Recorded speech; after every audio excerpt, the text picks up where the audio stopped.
Hello everyone I am Harsimranjeet and ਤੁਸੀਂ ਦੇਖ ਰਹੇ ਹੋ ਮੇਰਾ ਚੈਨਲ ਆਇਲਸ ਵਿਦ ਸਿਮਰਨ।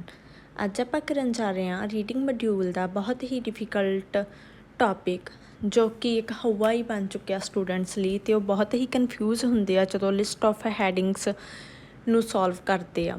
ਮੈਂ ਇੱਕ ਯੂਜ਼ਫੁਲ ਟੈਕਨੀਕ ਦੱਸਣ ਜਾ ਰਹੀ ਹਾਂ ਜੋ ਕਿ ਬਹੁਤ ਹੀ ਸਿੰਪਲ ਮੈਥਡ ਆ ਅਤੇ ਇਹਦੇ ਨਾਲ ਤੁਹਾਡੇ ਜਿਹੜੇ ਮਾਰਕਸ ਆ ਲਿਸਟ ਆਫ ਹੈਡਿੰਗ 'ਚੋਂ ਉਹ ਇਨਕਰੀਜ਼ ਹੋਣਗੇ ਜਸਟ ਥੋੜ੍ਹੀ ਜਿਹੀ ਪ੍ਰੈਕਟਿਸ ਨਾਲ ਹੀ।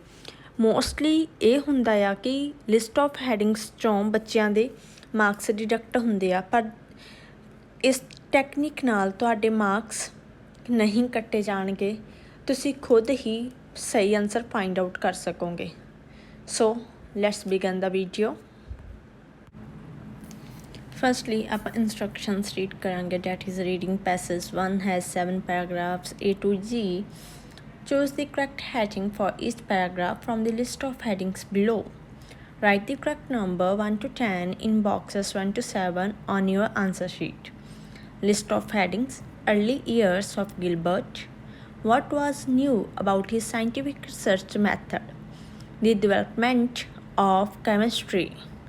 Questioning traditional astronomy, pioneers of the early science, professional and social recognition, becoming the president of the Royal Science Society, the great works of Gilbert, his discovery about magnetism, and last is his change of focus. ਸੋ ਪਹਿਲਾਂ ਆਪਾਂ ਕੀ ਕਰਾਂਗੇ, ਜਿਹੜੇ list of headings ਆ ਉਹਨਾਂ ਨੂੰ read ਕਰਾਂਗੇ। ਹਮੇਸ਼ਾ list of headings solve ਕਰਨ ਲਈ ਪਹਿਲਾਂ ਆਪਾਂ ਜਿਹੜੇ ਲਿਸਟ ਆਫ ਹੈਡਿੰਗਸ ਆ ਉਹਨਾਂ ਨੂੰ ਰੀਡ ਕਰਾਂਗੇ, ਉਹਨਾਂ ਵਿੱਚੋਂ ਕੀਵਰਡ ਮਾਰਕ ਕਰਾਂਗੇ। ਲਿਸਟ ਆਫ ਹੈਡਿੰਗਸ ਨੂੰ ਜਦੋਂ ਵੀ ਆਪਾਂ ਸੋਲਵ ਕਰਨਾ ਪਹਿਲਾਂ ਆਪਾਂ ਰੀਡ ਕਰਾਂਗੇ, ਆਫਟਰ ਡੈਟ ਆਪਾਂ ਉਹਨਾਂ ਵਿੱਚੋਂ ਕੀਵਰਡਸ ਮਾਰਕ ਕਰਾਂਗੇ। ਇਹਨਾਂ ਵਿੱਚੋਂ ਕੀਵਰਡਸ ਨੇ early years of Gilbert. Keywords is early year Gilbert. Early years ਮਤਲਬ ਕਿ ਉਹਦੀ ਜ਼ਿੰਦਗੀ ਦੇ ਪਹਿਲੇ ਸਾਲ ਗਿਲਬਰਟ ਦੇ। Next is what was new about his scientific research method. Keyword is new and scientific research method, ਉਹਨੂੰ ਆਪਾਂ ਮਾਰਕ ਕਰ ਲਿਆ। The development of chemistry. Keywords development and chemistry. Fourth number is questioning traditional astronomy. Keywords are questioning and traditional. ਜਿੱਥੇ ਵੀ ਆਪਾਂ ਜਦੋਂ paragraph read ਕਰਾਂਗੇ ਆਪਾਂ ਨੂੰ ਇਹਨਾਂ ਦੇ ਰਿਲੇਟਡ ਟੈਕਸਟ ਮਿਲੂਗਾ, ਆਪਾਂ ਨੂੰ ਰਫਲੀ ਆਈਡੀਆ ਹੋ ਜਾਊਗਾ ਕਿ ਹਾਂ ਇਹ ਹੀ ਜਿਹੜਾ ਐਗਜ਼ੈਕਟ ਆਨਸਰ ਹੋ ਸਕਦਾ। ਉਸ ਤੋਂ ਅੱਗੇ G pioneers of the early science. Pioneers and early science. Number 6 is professional and social recognition. Professional and social recognition is a keyword. Becoming the president of the Royal Science Society. President and Royal Science Society again are keywords.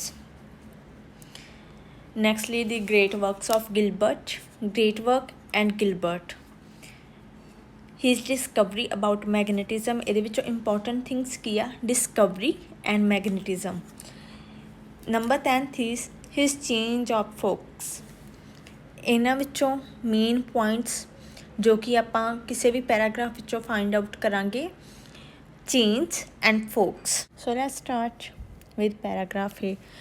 Firstly, ਜਦੋਂ ਵੀ ਆਪਾਂ list of headings solve ਕਰਨੇ ਆ ਪਹਿਲਾਂ ਤਾਂ ਆਪਾਂ list of headings ਨਾਲ simply go through ਹੋਵਾਂਗੇ, after that ਆਪਾਂ ਉਹਨਾਂ ਵਿੱਚੋਂ ਕੀਵਰਡਸ ਚੂਜ਼ ਕਰ ਲਾਂਗੇ।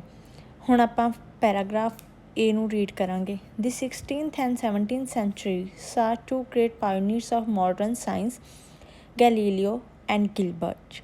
The impact of their finding is eminent. ਕਦੇ ਵੀ ਲਿਸਟ ਆਫ ਹੈਡਿੰਗਸ ਸੋਲਵ ਕਰਨ ਲਈ ਆਪਾਂ ਨੂੰ ਉਹਨਾਂ ਦਾ ਆਨਸਰ ਮੋਸਟਲੀ ਜੇ ਆਪਾਂ ਨੇ ਕੋਲ 7 ਪੈਰਾਗ੍ਰਾਫਸ ਆ ਉਹਨਾਂ ਵਿੱਚੋਂ 5 ਪੈਰਾਗ੍ਰਾਫਸ ਇੱਦਾਂ ਦੇ ਹੋਣਗੇ ਕਿ ਆਪਾਂ ਨੂੰ ਕਿਸੇ ਵੀ ਪੈਰਾਗ੍ਰਾਫ ਦੀਆਂ ਪਹਿਲੀਆਂ ਦੋ ਅਤੇ ਲਾਸਟ 2 ਲਾਈਨਸ ਵਿੱਚੋਂ ਆਨਸਰ ਮਿਲ ਜੂਗਾ। ਜੇ ਹੁਣ ਆਪਾਂ ਇਹਦੀਆਂ ਪਹਿਲੀਆਂ 2 ਲਾਈਨਸ ਰੀਡ ਕਰੀਏ again, The 16th and 17th centuries saw two great pioneers of modern science, Galileo and Gilbert. The impact of their findings is eminent. And last two lines are: prior to him, all that was known of electricity and magnetism was what the ancients knew, nothing more than that the lodestone possessed magnetic properties and that amber and jet, when rubbed, would attract bits of paper or other substances of small specific gravity. However, he is less well known than he deserves. ਹੁਣ ਆਪਾਂ first two lines ਨਾਲ compare ਕਰਾਂਗੇ list of headings ਨੂੰ। ਇਹਦੇ ਵਿੱਚ paragraph ਏ ਵਿੱਚ ਪਹਿਲਾਂ ਕੀ ਗੱਲ ਕੀਤੀ ਗਈ ਆ, ਕੋਈ ਸੈਂਚੁਰੀਜ਼ ਦੀ ਗੱਲ ਕੀਤੀ ਗਈ ਆ, 16th and 17th ਸੈਂਚੁਰੀਜ਼ the, and ਉਹਦੇ ਵਿੱਚ ਗ੍ਰੇਟ ਪਾਇਓਨੀਅਰ ਸੀ। ਇੱਕ ਤਾਂ ਆਪਾਂ ਨੂੰ ਕੀਵਰਡ ਮਿਲ ਗਿਆ pioneers. Where is pioneers? Number 5th, pioneers of the early science. After that ਉਹਨਾਂ ਨੇ ਇਹ ਕਿਹਾ ਕਿ the impact of their findings is eminent. ਉਹਨਾਂ ਦੀਆਂ ਜਿਹੜੀਆਂ ਇੰਪੈਕਟ ਆਫ ਫਾਈਂਡਿੰਗ ਸੀ ਬਹੁਤ ਹੀ ਇੰਪ੍ਰੈਸਿਵ ਸੀਗੀਆਂ। ਇਹਨਾਂ ਵਿੱਚ ਅਰਲੀ ਈਅਰਸ ਆਫ ਗਿਲਬਰਟ, ਕਿਸੇ ਦੀ ਜ਼ਿੰਦਗੀ ਦੇ ਪਹਿਲੇ ਸਾਲਾਂ ਦੀ ਗੱਲ ਕੀਤੀ ਗਈ ਆ? ਨਹੀਂ। ਨਿਊ ਸਾਇੰਟੀਫਿਕ ਰਿਸਰਚ ਮੈਥਡ, ਇਹਦੇ ਵਿੱਚ ਪਹਿਲੀਆਂ ਤੇ ਲਾਸਟ ਤੋਂ ਲਾਈਨਸ ਦੇ ਅਕੋਰਡਿੰਗ ਜੇ ਆਪਾਂ ਚੱਲੀਏ ਤਾਂ ਇਸ ਦੇ ਬਾਰੇ ਕੋਈ ਗੱਲ ਨਹੀਂ ਹੋਈ। ਡਿਵੈਲਪਮੈਂਟ ਆਫ ਕੈਮਿਸਟਰੀ ਬਾਰੇ ਤਾਂ ਇੱਥੇ ਕੋਈ ਗੱਲ ਹੀ ਨਹੀਂ ਛਿੜੀ। Questioning, there is not any question. Pioneers, it means ਕਿ ਆਪਾਂ ਨੂੰ ਲੱਗਦਾ ਕਿ ਨੰਬਰ 5th ਆਪਣਾ ਹੋ ਸਕਦਾ ਵਾ। ਉਸ ਤੋਂ ਅੱਗੇ ਪ੍ਰੋਫੈਸ਼ਨਲ ਐਂਡ ਸੋਸ਼ਲ ਰੈਕੋਗਨਾਈਜੇਸ਼ਨ, ਜਿਹੜੀਆਂ ਲਾਸਟ 2 ਲਾਈਨਸ ਆ ਉਹਦੇ ਵਿੱਚ ਗਿਲਬਰਟ ਬਾਰੇ ਇਹ ਗੱਲ ਹੋਈ ਆ ਕਿ he is well known, he is less well known than he deserves, but ਕੋਈ ਸਪੈਸੀਫਿਕ ਗੱਲ ਨਹੀਂ ਗੀ। ਨੈਕਸਟਲੀ ਪ੍ਰੈਜ਼ੀਡੈਂਟ ਆਫ ਕੋਈ ਸੁਸਾਇਟੀ ਬਾਰੇ ਗੱਲ ਨਹੀਂ ਹੋਈ। ਗ੍ਰੇਟ ਵਰਕ ਨਹੀਂ। ਡਿਸਕਵਰੀ ਆਫ ਮੈਗਨੇਟਿਜ਼ਮ, ਇਹਦੇ ਵਿੱਚ ਮੈਗਨੇਟਿਜ਼ਮ ਦੀ ਗੱਲ ਹੋਈ ਆ ਪਰ ਉਹਦੀ ਕੋਈ ਡਿਸਕਵਰੀ ਬਾਰੇ ਗੱਲ ਨਹੀਂ ਹੋਈ। ਚੇਂਜ ਆਫ ਫੋਕਸ, ਉਸ ਦੇ ਫੋਕਸ ਬਾਰੇ ਕੋਈ ਗੱਲ ਹੀ ਨਹੀਂ ਹੋਈ। So according to me and the paragraph A, the correct answer for this is 5th, pioneers of the early science. Pioneers ਮਤਲਬ ਫਸਟ ਪਰਸਨ ਸਾਇੰਸ ਦੀ। There are 2 pioneers, that is Galileo and Gilbert. So right answer is number 5th. Paragraph B, ਇਹਦੀਆਂ ਵੀ ਪਹਿਲਾਂ ਆਪਾਂ 2 lines read ਕਰਾਂਗੇ।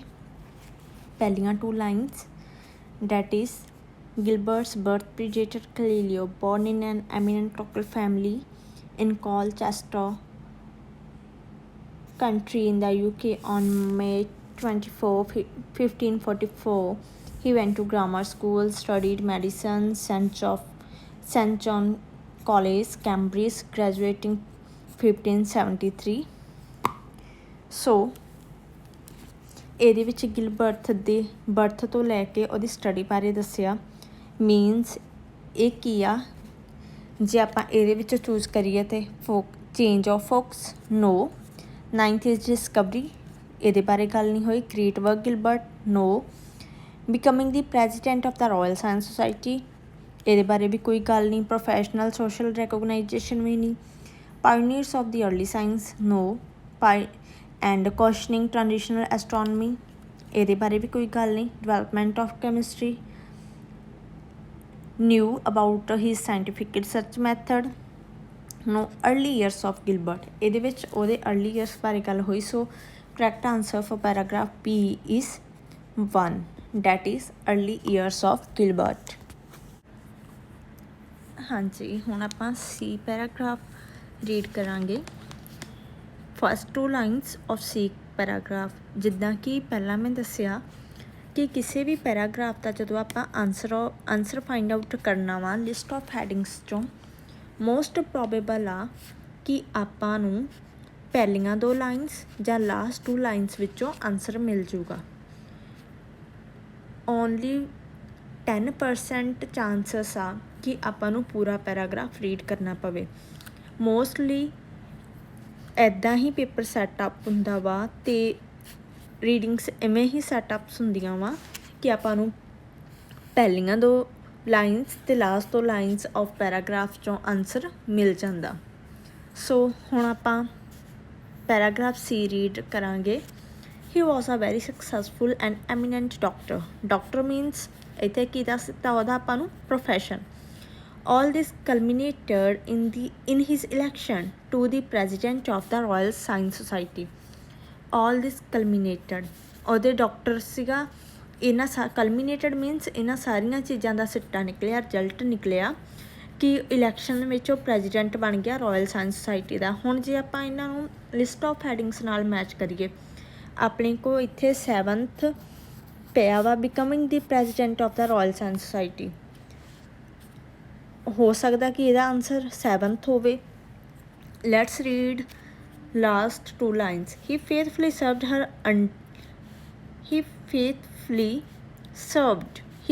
Served her until her death. However, he did not outlive the queen for long and died on December 10, 1603, only a few months after his appointment as personal physician to King James. Then ਫਿਰ ਉਹਨਾਂ ਨੇ ਦੱਸਤਾ personal physician ਇਹ ਕੀ ਆ, ਫਿਰ profession ਦੱਸ ਦਿੱਤਾ ਕਿ ਉਹਦਾ ਇਹ ਕੰਮ ਸੀ। 2 ਥਾਈਂ ਆਪਾਂ ਨੂੰ ਪ੍ਰੋਫੈਸ਼ਨ ਦੱਸਤਾ, ਇੱਕ ਥਾਂ ਉਹਨਾਂ ਨੇ ਆਪਾਂ ਨੂੰ ਦੱਸਤਾ ਉਹਦਾ ਸੋਸ਼ਲ ਵਰਕ ਕੀ ਪ੍ਰੈਜ਼ੀਡੈਂਟ ਕਿਸੇ ਸੁਸਾਇਟੀ ਦਾ, that is Royal Science Society. ਫਿਰ ਜਾਂ ਤਾਂ ਇਹਦਾ 7th ਹੋ ਸਕਦਾ ਅਤੇ ਜਾਂ ਫਿਰ ਇਹਦਾ ਹੋ ਸਕਦਾ ਵਾ great works of Gilbert. 6th professional and social recognition. ਹੁਣ ਜਿਹੜਾ 7th ਆ ਉਹਦੇ ਵਿੱਚ ਆਪਾਂ ਨੂੰ ਸਿਰਫ ਇੱਕੋ ਚੀਜ਼ ਬਾਰੇ ਪਤਾ, ਉਹਦੇ ਸੋਸ਼ਲ ਕੰਮਾਂ ਬਾਰੇ, ਉਹਦੇ ਪ੍ਰੋਫੈਸ਼ਨ ਬਾਰੇ ਨਹੀਂ ਪਤਾ। ਇਹਦੇ ਲਈ ਇਹਦਾ ਐਗਜ਼ੈਕਟ ਆਨਸਰ ਕੀ ਆ 6th, ਜਿਹਦੇ ਵਿੱਚ ਆਪਾਂ ਨੂੰ profession as well as social ਦੋਨਾਂ ਬਾਰੇ ਹੀ ਪਤਾ ਵਾ।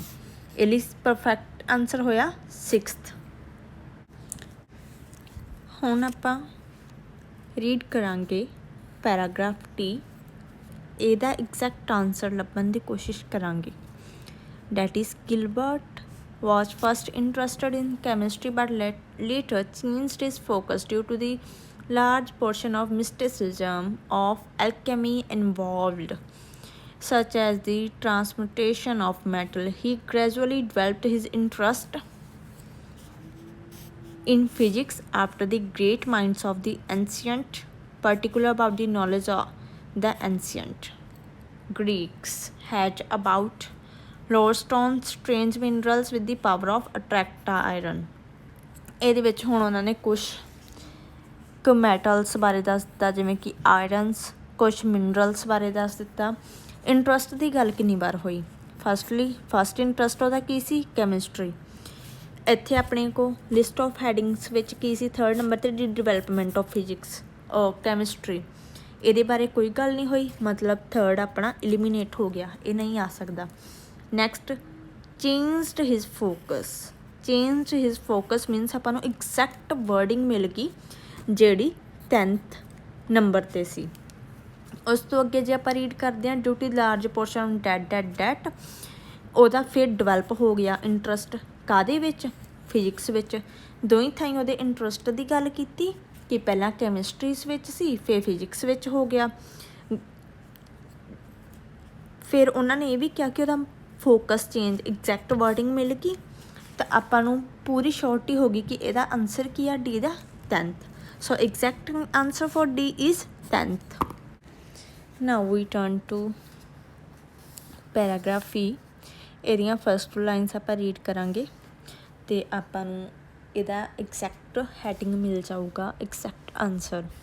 That is Gilbert's discovery was so important to modern physics. ਜਿਹੜੀ ਉਹਦੀ ਡਿਸਕਵਰੀ ਸੀ ਬਹੁਤ ਇੰਪੋਰਟੈਂਟ ਆ ਮਾਡਰਨ ਫਿਜ਼ਿਕਸ ਲਈ। ਹੀ ਇਨਵੈਸਟੀਗੇਟਡ ਦੀ ਨੇਚਰ ਆਫ ਮੈਗਨੇਟਿਜ਼ਮ ਐਂਡ ਇਲੈਕਟ੍ਰੀਸਿਟੀ। ਉਹਨੇ ਇਨਵੈਸਟੀਗੇਟ ਕੀ ਕੀਤਾ? ਮੈਗਨੇਟਿਜ਼ਮ ਦਾ ਨੇਚਰ। ਹੀ ਈਵਨ ਕੋਇਨਡ ਦੀ ਵਰਡ ਇਲੈਕਟ੍ਰਿਕ। ਹੁਣ ਆਪਾਂ ਇਹਦੀਆਂ last 2 lines. His research of static electricity using Gamber and Jet only demonstrated that objects with electrical charges can work like magnets. After that ਫਿਰ ਉਹਨੇ ਗੱਲ ਕਰ ਦਿੱਤੀ ਮੈਗਨੇਟਸ ਦੀ। attracting small pieces of paper and stuff. It is a French. Leave it. ਆਪਾਂ ਨੂੰ ਇਹਦਾ answer ਮਿਲ ਗਿਆ ਜੇ ਆਪਾਂ ਫਸਟ 2 ਲਾਈਨਸ ਜਿਹੜੀਆਂ ਸਟਾਰਟਿੰਗ ਦੀਆਂ ਸੀ ਜਦੋਂ ਉਹ ਰੀਡ ਕੀਤੀਆਂ। ਹੁਣ ਆਪਣੇ ਕੋਲ ਇੱਥੇ ਕਿਹੜੇ ਕਿਹੜੇ ਆਨਸਰ ਬਚੇ? अर्ਲੀ ਈਅਰਸ ਕੱਟਿਆ ਗਿਆ ਸੀ, ਸੈਕਿੰਡ ਬਚਿਆ, ਥਰਡ ਬਚਿਆ, ਫੋਰਥ, ਫਿਫਥ ਵੀ ਕੱਟ ਹੋ ਗਿਆ ਸੀ, ਸਿਕਸਥ ਬਚਿਆ, ਸੈਵਨਥ,